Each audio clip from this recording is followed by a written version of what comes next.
Hi everyone. Today I am going to be talking about medical misdiagnosis, why it is so important and dangerous, why you should speak up, ask your questions, and get second opinions. I will also be sharing my personal experience or a story. And yeah, so I have my 6 note cards here. Have you or anyone that you know ever been affected by medical misdiagnosis? If so, you are not alone in the least, as about 12 million people a year in the United States are affected. Found on healthline.com, it says that about 40,000 to 80,000 people die annually from medical misdiagnosis. So of the 12 million people, 40 to 80,000 die annually. And obviously with the burden of losing someone, whatever that is, physical trauma, mental trauma, you also have to deal with the financial cost. So obviously, living in the United States, we do not have free health insurance.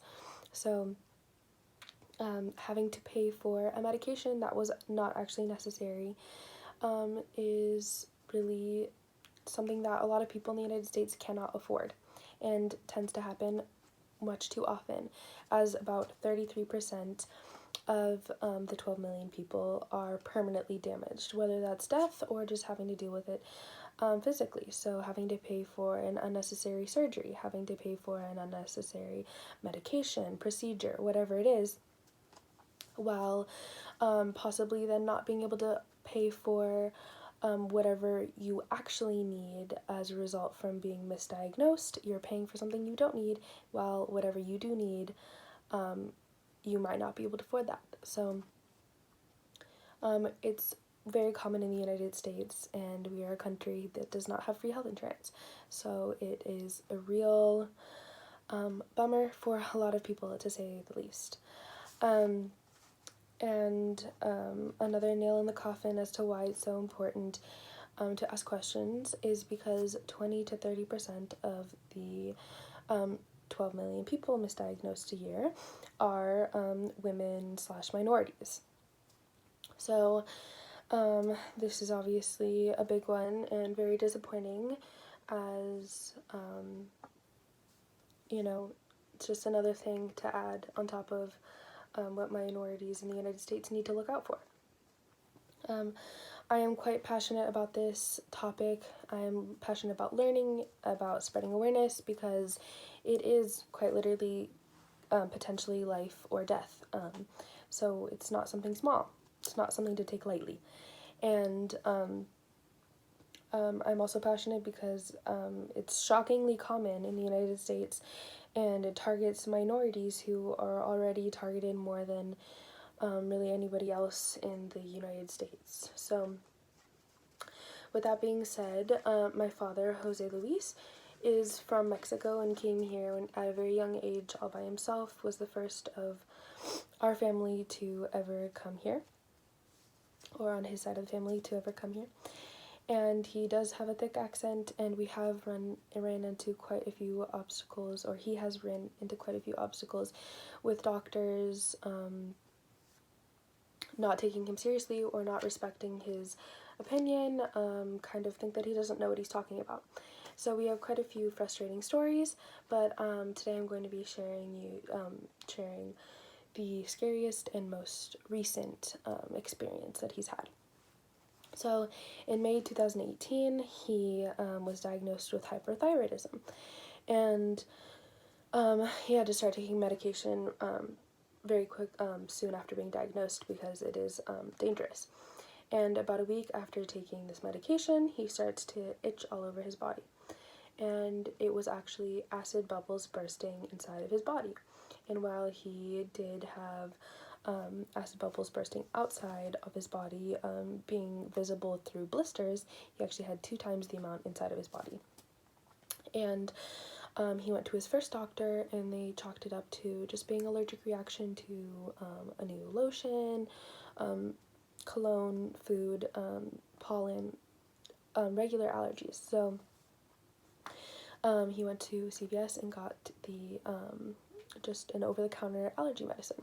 And while this didn't do anything, it only got worse. So my mom told him to go to the ER because she had a feeling that it was this new medication because it was the newest thing in his diet. So it's good to question that, right? And he went to the ER, and this woman came in a hazmat suit, barely spoke to him. And when my father had brought up that could it possibly be this medication, she said, no, it can't be that. There's no way it could be that. And that was all she said. And she sent him on his way saying that he had scabies. And so he put the lotion on despite knowing that it's not that, because we would all have scabies if that was the case, because it is contagious. The next day he woke up with yellow skin and yellow eyes.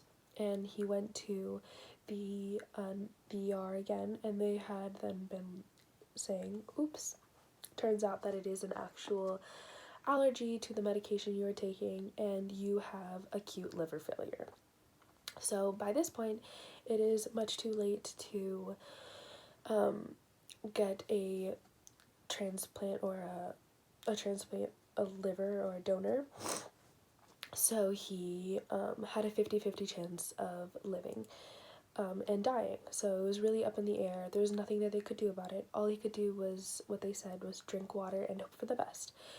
They said that if he had waited a couple more days, there's no doubt that he would have died because of the shape of his liver, or the current state of his liver.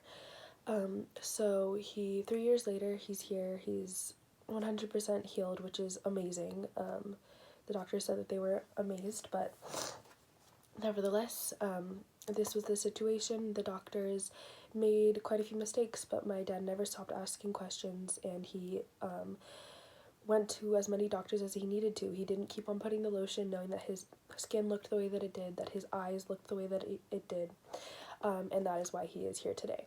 So that is why, in my opinion, why it is so important for you to speak up and ask questions, because it truly is life or death. And too many people have had this encounter in the United States. So with that being said, I really urge you, the next time you go to the doctors, ask questions. If you feel like something is wrong, go to another doctor. Go to the ER, ask questions. Your doctor is not going to be paying your bills at the end of the day. You are. So it's up to you. Okay, thank you for listening, and I hope to have persuaded you.